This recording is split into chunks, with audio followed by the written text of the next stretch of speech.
What up, what up? Good people of the gray scale. It is Tim. It is Wednesday morning. It is 9 o'clock.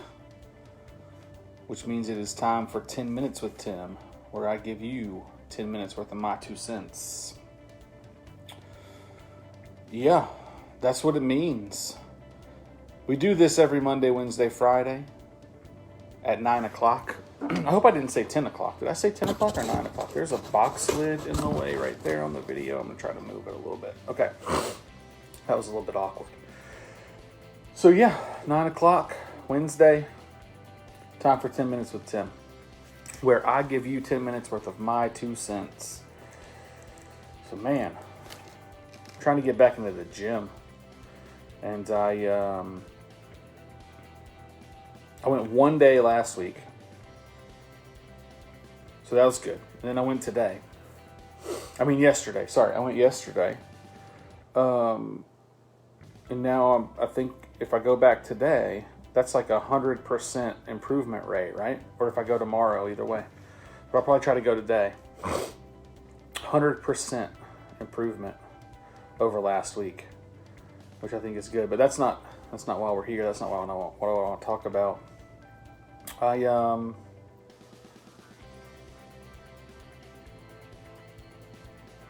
Man, are any of you guys into sports cards? I know that Tyler that watches sometimes is into sports cards. And I actually almost didn't get live in time for the show today right now because I was scrolling through eBay looking at some cards and stuff because there's like some players that I follow that I kind of want to like watch their auctions and stuff and see if I can get them cheap. And it's kind of a gamble, right? Like, you know, you spend 10 or 12 bucks on a card or whatever, you know, right now, and you're hoping that in the long run or even in the short term, it's going to change and you're going to get to sell it and make a little money off of it. But then you have those like players that you like really like. The player's good and they play on the team that you like. And so you run into this situation where you don't want to sell the cards, even if they go up in value. Because you're like, well, it's a collector thing. Like, I want to collect the card. You're like, but the whole reason I bought it was to flip it.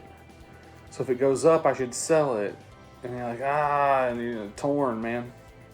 But yeah, that's kind of where I'm at with some stuff. I've been, I spent a lot of last year's baseball season collecting Pete Alonso cards, and I've got a ton of them, right? I've only got a couple of them that are graded. So what graded means, if you don't know, is like you send them off to this company and they look them over and measure them and see how well they're made and make sure the corners aren't bent, make sure there's no flaws in the printing, all that sort of stuff, and then they send them back to you with a grade. And the best grade you can get is 10. The worst grade you can get, I guess, is 1. I don't know if you send in a card that's a 1, you're probably not doing very good. But so yeah, I've got a few graded cards of some of the players that I like, and you know, all that kind of stuff. But for the most part, I buy raw, which is what's not graded. It's called raw, right? But I want to send them off to get graded, but it's so expensive. It's like, it's ridiculous. The cost that these companies, the bigger named companies, charge to grade these cards. And so like, I don't want to spend that kind of money to get them graded. I'd rather just leave them raw, especially if they're going to come back with like less than a 9 grade. Like, there's no point in even doing it, in my opinion, at least currently. Like in the future, maybe, like, because you can buy like a old player, like a Babe Ruth type player, right? Let's look on eBay real quick and see if there's any. I'm gonna talk while I do it, but you can get those graded super low because they don't exist anymore, and they've been in like shoe boxes and stuff for all this time, right? And so you can get those graded. Let's see, here's a whoa. Here's a Babe Ruth graded 2. That's right, 2. With a buy it now price of $2,250. So you get into these players like that, like the Babe, and it's worth having them graded even if they're in bad condition.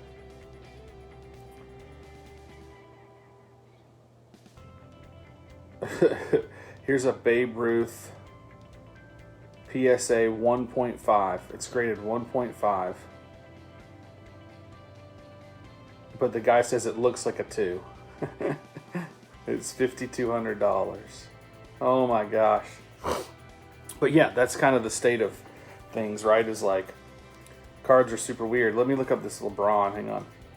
So like, there's some LeBron cards. LeBron rookie. Let's look up LeBron rookie. I thought there was one the other day that was like stupid high priced.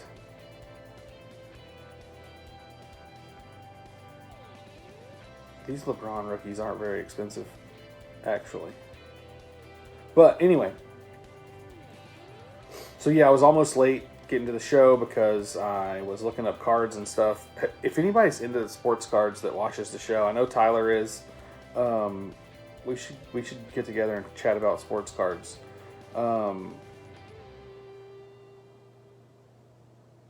I feel like I'm going to stop doing some of the buying the way I do it and start just buying the players that I want instead of, because like what you can do is like, you could go out and buy a box of cards, right? At Target or Walmart or at your local card shop or whatever, and open them. But you know, it's a gamble, right? You're not going to get, you might not get what you're looking for. You might not get anything good, really. You might just get a bunch of cards that you have to figure out what to do with or throw away or whatever. But obviously, if you know what you want, you can just go online and buy that, right? So I'm going to start doing that a little bit more. Focus on buying the cards that I actually want to own and see. And it's still a gamble because, especially if you're doing it for an investment, it's still a gamble unless you're buying like the legends, right? If you're buying LeBron, like chances are, as long as sports cards are a thing, LeBron cards are always going to be worth something, right? Kobe. You go over to baseball, you got Babe Ruth, those types of players, right? I actually got a Pete Rose card the other day that I won, and it was packaged with another card of a player that I collect, and so I won it, and so now I have this Pete Rose card, and it's graded 6.5, so it's not a very high grade necessarily, but for an older card, because it's from like 1980, it's older than me. Oh my gosh. It's pretty good grade. But if Pete ever gets actually inducted into the Hall of Fame, if they ever take that asterisk away from him and let him get inducted into the Hall of Fame, like, that card might be worth something, right? So I'm going to hold on to that and hope for the best. Hope that one day they let him into the Hall of Fame. But cards like that are fun to like hold on to and see what happens because you never know, right? Like it kind of came as a package deal, so I got it anyway. Like it wasn't something I was seeking out, but if it pops up that one day it's worth something, like made some money off of it, right? So yeah, I just I think I've been talking for 10 minutes. I just randomly talked about sports cards this morning, and I didn't give out any cool information about how sports cards work right now, or the state of sports cards, or anything like that. But I will say that if you were into sports cards as a kid, and now you're an adult, and you still like sports, and you still think that maybe like collecting things is a cool idea, you should check into getting back into sports cards. The sports card market is thriving right now. Even though sports are kind of in a weird place this year, the sports card market is still alive and well. And by saying that, I don't mean like if you still have all your old cards from when you were a kid. 99.999% of those are worthless. They're not worth the paper they were printed on. There are a few select cards from back in the day that still hold some value, but for the most part, all those cards are worthless. They were overproduced. You can still buy, it's funny, you can still go online and buy a complete set, unopened, of cards from back in the day, like back in the late 80s, early 90s, right? Mid 80s to early 90s. You can buy the whole set, still factory sealed in the box, for like cheaper than what it cost to buy it back then. Like, they're still out there, so unopened. So yeah, those cards are basically worthless, unless you get something that's like a special card, right? Like there was a Michael Jordan Upper Deck baseball card. But it was from like 1991. It was before he left basketball to go play baseball. The Chicago White Sox Upper Deck made a card of him in the Chicago White Sox uniform, the whole thing, right? It was like I'm pretty sure he was actually like part of the organization somehow. I don't know exactly the story of why the card was made, but it was made. But they didn't overproduce that one. There's only a few of those, right? And that card's worth a ton. Because it's actually Michael Jordan's first baseball card before he went to go play baseball for that year, right? Or 2 year, however long it was, a year, whatever. Yeah, so that's kind of a cool card. If you have one of those laying around, you might be rich, right? You might have a new car coming to you or whatever. But little nuances like that are cool in the old card world. But as far as old cards go, for the most part, they're worthless.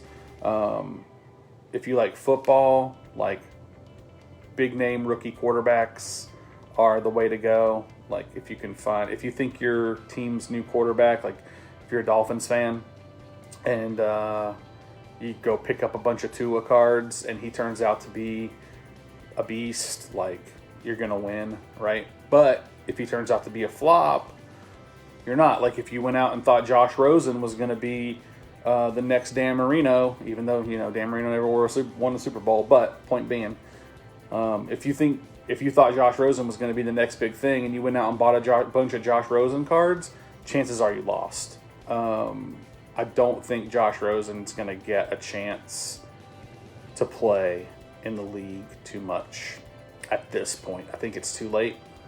He's already been in the league for 3 seasons, I think, and he hasn't won his starting position.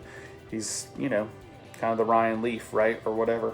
But if you went out and bought a bunch of Patrick Mahomes cards before he popped off and won a Super Bowl, like, you're going to win. You're going to win on Patty. Patty's going to be a good long-term investment. Even if you went out and bought Patty Mahomes cards, rookie cards now, unless something happens and he gets hurt or something crazy like that, there's always that gamble. I think Patty Mahomes is going to be a good long-term investment as long as he stays healthy. Who's the other kid? Joe Burrow's an interesting, for this year, Joe Burrow's an interesting